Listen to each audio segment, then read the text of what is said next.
In today's video, I want to talk to you about the 3 most popular hairlines when it comes to scalp micropigmentation. My name's Will Quay. I'm a clinical trichologist and specialist scalp micropigmentation artist, helping you guys that are struggling with hair loss. Okay, so let's get into the video. As I said and mentioned earlier, this video is all about hairlines and what I consider to be the 3 most popular hairlines when it comes to scalp micropigmentation. Now, it's important to know that hairlines, how we all do hairlines, it's going to be a mixed bag in the industry. I'm just speaking for myself and what I believe to be good hairlines and what's most requested from my client. Hairlines are probably the single most important part when it comes to scalp micropigmentation, other than the application, depth and all that, which I'll cover in another video. But you know, when someone's looking at you or you're even looking at yourself in the mirror, the first thing you're going to see is that hairline. You know, covering the crown, I'll get a buzz out of that. I do, you know, getting that sorted. But, you know, you're not seeing that as much as you're seeing the hairline. Now, hence why it is very important to get it right. There's a lot of hairlines you can, you know, Google or check out and look at and see photos of. But it's all kind of irrelevant what other people are getting. It's what you need and what you want and what suits your face and your shape and your lifestyle. I'm going to start off by saying a hairline, how can I put this? There's a lot of talk on the internet about hairlines being too low. Now, that is bad. Having a hairline too low is definitely bad. But what's just as bad, not worse, but just as bad, is having a hairline too high up. That can look off as well. So it's important to get the hairline in the right place, in that gold zone, which is what we're trying to achieve. Now, based on, it doesn't matter, you know, the shape of the hairline. As long as we're in that gold zone, we can vary the shape. So we're talking about the top 3 most requested hairlines here at the Scalp Nation HQ. And number 1, actually, no, I'm not going to start with number 1. I'm going to start with number 3. So number 3 in the list of 3 is the defined hairline. So the defined hairline is going to look very strong and bold. So if that's what you're after, this is the hairline for you. Now, you've got to be a real confident guy to rock this look. And when done correctly, it can look superb. But again, this is a shape I'm talking about, the defined shape. Now, the density does play a part in this. This hairline is going to give you a more of a youthful appearance and a real strong, striking look. So the way I get a defined hairline, to be honest, it is a defined shape, but I'm still going to be a little bit irregular with my impression flow. The density is going to be a little bit more solid at the tips, but you know, we still don't want it like a line going across your head, because again, it's just my humble opinion, like not anyone else's, but I just don't think it ages fantastic. You know, I feel like you still need that slight bit of irregularity going on.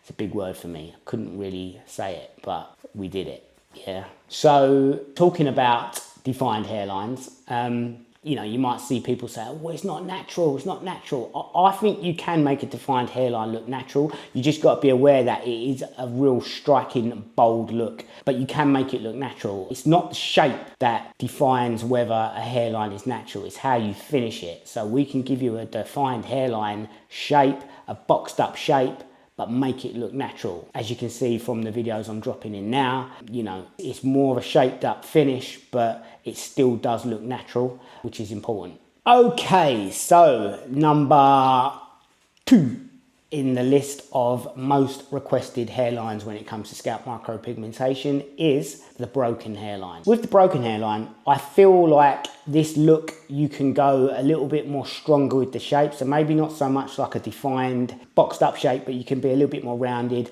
Hasn't got to be receded, but the broken hairline will give you that naturalness, you know, that irregularity a little bit more, well, much more than the defined hairline, but the density is still fairly tight at the tips, but very irregular. So yeah, if you're looking for a youthful finish, you don't want that receded look, but you want it to still look natural, I think the broken hairline would be a great look for you. So the broken hairline is going to keep that natural looking edge, but it's going to be a lot more noticeable than another hairline which I'm about to mention after this one. But it's gonna, if you want it to be a little bit more noticeable but still keep that natural flow, then this would be the hairline for you. This will be the hairline for you also if you want to keep it looking natural, but you want to keep it looking youthful, but you don't want that horrible Sharpie look where someone's literally just got a permanent marker and just swiped it over your face and stuck a, we like to say, a grey swimming hat or a helmet. You know, if you don't want that, then the broken hairline is going to work. So the main sort of telltale, the impressions are a little bit closer together than a hairline I'm going to talk about in a minute, but there's little pockets of gaps like along the hairline. I like it. It's not my favourite, but I like it. We're getting warmer to what my favourite is. Okay, so number one. It's not just my opinion, it's the opinion of the people, my clients, everyone that walks through here. It's the number one requested hairline that I get asked for, and that is the feathered hairline. So the feathered hairline, I'm talking what I describe as a feathered hairline. You could call it a faded hairline, a feathered hairline, soft hairline. They're all sort of similar, but it's just how soft they are. Some are just a little bit more softer than others. And we can change the hairline based on how soft or hard you want it. And that's kind of all it is really. It's just, you know, fading it out from a greater difference as opposed to another. So the feathered hairline, I believe, is a little bit more soft, a little bit more subtle, very, very realistic. It's usually coupled with a receded hairline, but it doesn't have to be. You can change the shape. You can have it receded or have it a little bit receded, or don't have it receded, but still have that soft feathered finish. Now, one thing I will say is in regards to the look, this is quite important, and I know if you're watching this video and you've had this done, you understand what I mean. But if you're watching this video and it's something you're thinking about getting done, you might be a little bit scared about how to position the hairline and whereabouts to position it on your head, on your scalp. Now, what I will say is when you pick this hairline, you could probably push the limits a little bit, because if you can imagine, the lowest point is where we're going to start. That's the lowest point. We're going to start breaking that away, probably a good 1.5 inches, maybe even more in some cases, with the full density, and then just trickling it in. Now, when you look at yourself in the mirror, you're going to feel like that hairline's like really high up because you're looking at the full density. You're not actually seeing where it's like feathered, because the whole point of this is that you don't really know where it stops and starts. Now, that being said, that's why I think you can go a little bit lower. You can push the boundaries a little bit when it comes to the feathered hairline, because it's supposed to be just soft and just not a lot going on down the bottom. So yeah, you can push it. Like if you had the feathered hairline, unless you went for like a super receded look and you wanted that sort of more mature look, then you could push it up a little bit. But I just think you can push it down and get that feather look, and it still looks super, super natural. But I understand that some of you may not quite be there on the first session, and I get it, honestly I do. But as we go through the sessions, you might feel like you want to drop it down a little bit, which is fine. So the feathered hairline, as opposed to the defined hairline, it literally works for everyone and his mother. You can put a feathered hairline on a 22-year-old, 32-year-old, 42-year-old, or even a 72, 82-year-old. It's always going to work, because it's, in my opinion, again, and this is my opinion, don't gun me down, disclaimer, my opinion, not of others, right? It just ages better. You know, when you've got them like little gaps, like, you know, them negative spaces are just like probably more important than the actual impressions itself.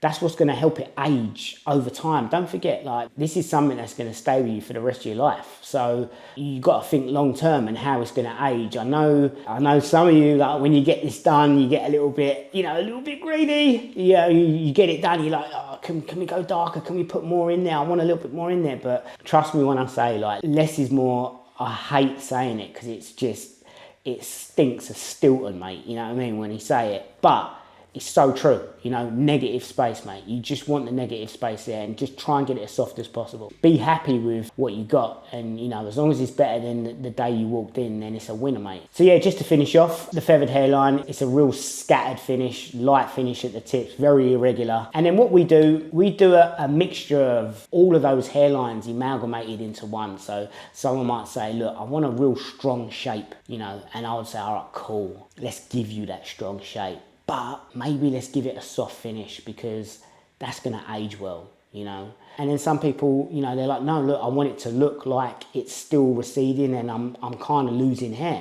I don't mind that, quite like that, you know, because the way I'm listening to that is you want it nice and soft and natural, this is what we're known for. So always coming down to the final point of, if it looks natural, it works, it wins, you know. That's what we want to do. We want undetectable SMP. We don't want people to stop you in the street and say, have you had some work done? You know, we want it to be, God, you look good. And then you can tell them, yeah, look, I had SMP done at Scalp Nation. Will Quay's the bollocks. Anyway, that was a joke. Well, I wasn't really joking, but if you do want SMP, come here. I'm joking. No, I'm not joking. Okay, so wrapping it up, that is the 3 most popular hairlines when it comes to scalp micropigmentation. There's so many different variables when it comes to hairlines in scalp micropigmentation. Certain artists, other artists will call their hairlines different names. It's just a variation of those 3 main hairlines, either, you know, a little bit more softer or a little bit more harder. Everyone, believe it or not, you may think they look similar, well, you may think the same, but every client that walks into my door, or every client that walks through our doors here, they're all different, you know, and I'll just listen to you. Like, if you say to me, yeah, Will, you know, I want like a slightly receded shape, I want it soft, I don't want people to notice, I want it light, you know, I'll be listening to that in the consultation and taking notes and, you know, trying to get to as close as that as possible. And then as you get a little bit braver, if you want a little bit more, we'll give you a little bit more. But it's always important not to cross that boundary of no return where you're going to look like a botch job. You know, we don't want that. So just take my best advice, not just from me, from others on the internet. We try to keep it simple. I don't want to confuse anyone. I'll just, when you come in, I'll just give you what you want within reason, as long as I'm comfortable with it. It's a two-way street. So yeah, and that's the end of the video on the 3 most popular hairlines when it comes to scalp micropigmentation. If you've got any questions, please drop them in the comments below. All of our details can be found on www.scalpnation.co.uk. If you have any specific questions regarding hairlines, something you've seen that you feel like you want, or you've got questions about it, please send us all our details are on the website, but send us a DM either on TikTok or Instagram, or drop in a consultation form. We'll get back to you, try and help you out the best we can. See you on the next one.